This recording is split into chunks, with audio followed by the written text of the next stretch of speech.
अस्सलाम वालेकुम बच्चों। आज मैं आपको सुनाने वाली हूँ एक चुंटी और टिड्डे की कहानी। एक जंगल में कुछ चुंटियों का झुंड रहता था। वो आपस में बड़े प्यार मोहब्बत और इत्तेफाक से हर काम सर अंजाम देती थी। जो भी मुसीबत पड़ती वो मिल के उसका मुकाबला करती और हर मौसम हर सीज़न का अनाज वो पहले ही इकट्ठा कर लेती ताकि बाद में बुरे वक्त में हम इसे इस्तेमाल कर सकें और दूसरों की मदद भी कर सके। लेकिन उसी जंगल में एक टिड्डा भी रहता था जो नहायत निकम्मा, हठहराम और कामचोर था। चूंटियों को उसकी ये आदत बहुत बुरी लगती थी। वो उसको लाखों समझाती मगर वो उनकी बात ना सुनता।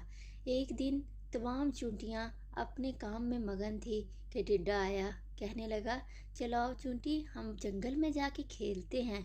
चूंटी बोली, ना भाई ना, तुमने तो कुछ करना नहीं, मैंने अगले सीज़न का सारा अनाज इकट्ठा करना है। बारिशें शुरू होने वाली है और घर में अगर खाना ना हुआ तो मेरा सारा ख़ानदान ऐसे ही मर जाएगा और हम सब ने इसके लिए पहले ही मेहनत और कोशिश करनी है। टिड्डे ने कहा, तुम ऐसे ही बातें बनाती रहती हो, इतनी भी बात नहीं, जब बुरा वक्त आएगा देखी जाएगी। चूंटियों की ये आदत अच्छी थी कि जैसे ही जंगल में कोई चीज़ नज़र आती वो अकेले ही उसको खाने ना लग जाती, बल्कि वापस जाती अपने झुंड में और तमाम लोगों को आप साथ इकट्ठा करके ले आती कि चलो आओ, हम वहाँ से जाके खाना लेके आती हैं। इस तरह तमाम चूंटियाँ इत्तेफाक के साथ एक जगह में कितार के साथ आती और अपना खाना ले जाती और फिर आराम से बैठ के गपशप करती और वो खाना खाती।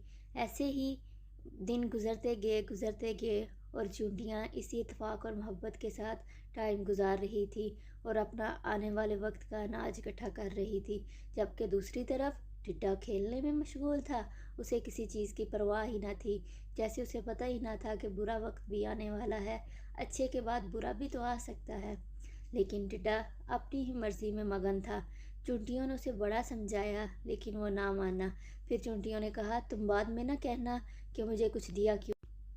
फिर ऐसे ही हुआ कि अभी गर्मी का मौसम था और चूंटियाँ अनाज लेके अपने घर में लेके जाने लगी।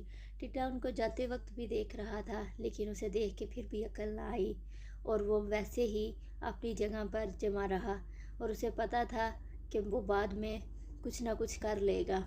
लेकिन चूंटियाँ अपनी मर्ज़ी से अपने घर में सामान लेके जा रही थी और टिड्डा सारे जंगल में उछल कूद कर रहा था, कभी इधर उड़ता तो कभी उधर और खेल कूद में मशगूल था कि अचानक बारिश का समय हो गया और टिड्डा ऊपर देखने लगा कि ये क्या हो गया है।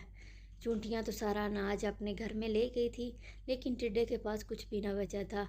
वो फिर ऐसे ही परेशान उछल रहा था कि अचानक से उसे याद आया कि क्यों ना वो जाके टिड्डी के घर से खाना मांग ले। वो चूंटी के पास गया और कहने लगा, बहन प्लीज़ मुझे खाने के लिए कुछ दे दो। चूंटी ने कहा, मैं तुम्हें कुछ भी नहीं दूंगी।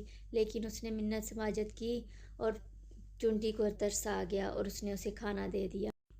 चूंटी ने टिड्डे को खाना तो दे दिया लेकिन कहा, चले जाओ यहाँ से, मेरे घर में तुम्हारी जगह नहीं। और इस तरह टिड्डा चला गया। इससे हमें यह सबक मिलता